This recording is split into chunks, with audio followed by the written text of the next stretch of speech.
Hey everybody, my name is Anthony Ziccarelli. I'm currently enrolled at Delatech Community College, and today I'm going to be talking about the internet. And yeah, the internet can read your mind, or at least something like that. So I recently read an article by Eli Perisher on the New York Times called When the Internet Thinks It Knows You. And basically, this is talking about personalization, cookies, algorithms, and basically how the internet tracks you and stores your information. Now, the author and I have experienced similar stuff, such as when we're on commercial websites, we're doing our shopping, we're doing our clicking, we're looking up products, information on the product, and then we'd exit these commercial sites. We'd go to such as things such as like a Yahoo Mail, topics that aren't really a commercial website. They're not out there to sell products to you, and we'd find that ads had actually followed us from that website, and that they would pop up on like the side of our computer, maybe in the empty white blank space. And now I found this weird because I wasn't really well informed about cookies or algorithms or how they actually were popping up. Now this is due to clickbait. So what clickbait is it actually your computer? It's actually tracking what you're clicking on, so that an ad will pop up something that you're actually interested in, and it'll pop up. You'll click on it. You'll either get linked to the website to go back and it'll pull up the product for sale, or it'll actually take you to a different website.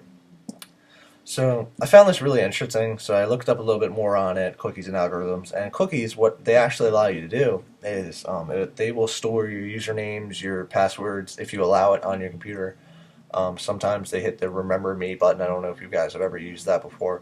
But anyway, it'll remember your username, your password, so it makes it easier to get in and out of your accounts. Excuse me. And then algorithms, or basically clickbait, it's your computer tracks what you're clicking on, stuff that you found interested, stuff that you favorited, things such as that. Now, I think the author does a really good job in putting his personal experiences and his views inside of it. He uses connotative language, often positive. One example of connotative language is the quote from the article was, all of this is fairly harmless." Now that's positive. Fairly is positive in this meaning that fairly can go both ways. So he's describing how the internet, how it's storing information, is fairly harmless. That it's kind of there, but it's not going to put viruses and everything on your computer. Another one is it needs to live up to its potential, and that's positive. Basically, what he's saying is the internet, it's really personalized. That was a huge topic that Eli touched on, personalization. He stated that on the internet, your social medias, so like you'll be on your social medias, scrolling through your feeds. You'll have all these articles on there, some news related, something from your friends, and if you click on these certain articles, so we'll say you use CNN for news. If you click on CNN for news and there's an article on the zoo, there's an article on car crashes, you'll find that if you keep scrolling it down your timelines and everything on social media, that more articles that are similar to this will start to pop up. Now, I've had this experience. I've never really put any thought into it. I use Facebook.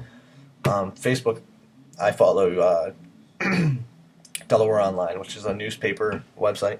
And one of my friends recently passed away, so he popped up in the obituary. I clicked on it. I read about it. And then I found that people related to him actually would pop up also. Other car crashes would pop up. Shootings in the local areas would pop up. Anything related to news or anything in the local area. I also found that I was using commercial websites at the time on Facebook, such as GNC, to get my protein powders, my pre-workout. I'd find that ads would pop up. Basically, it's personalized to me. But what the author was touching on is that too much personalization can actually affect what you're seeing.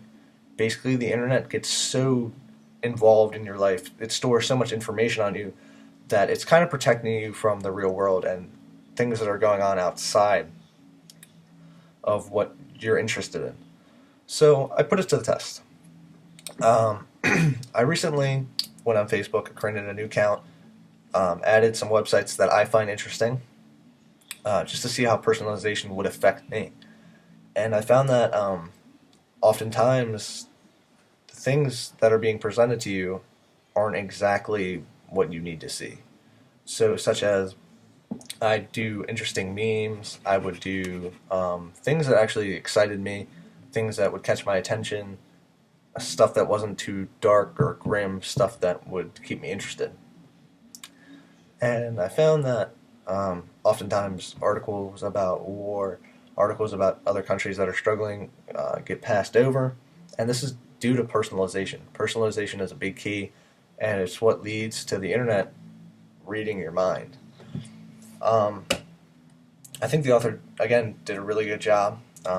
He touched on a lot of key components such as personalization or algorithm and cookies, and I thought it was a really good article. I think if he would have given a little bit, he would have given more of his personal experiences or like a statistic survey of people that have actually experienced this. I think the article could have been a little bit better, but altogether, I think it was well written. The grammar was it was spot on, and I think he did a really good job. He also did a really good job in using metaphors. One metaphor that he used was he was comparing the people that control what we see or the information that flows out to gatekeepers. Gatekeepers are people that open and close the gate to let people in, let people out, but not in that sense. He also compared gatekeepers to coding, and coding is what is on the website that actually like adds all the text, all the features, all the edits, all the styling into the web pages. I think his use of connotative language, his metaphors, it really kept the reader involved, and I think it was really good. I'd just like to thank you for your time. Um, that's about it. Good night, everybody.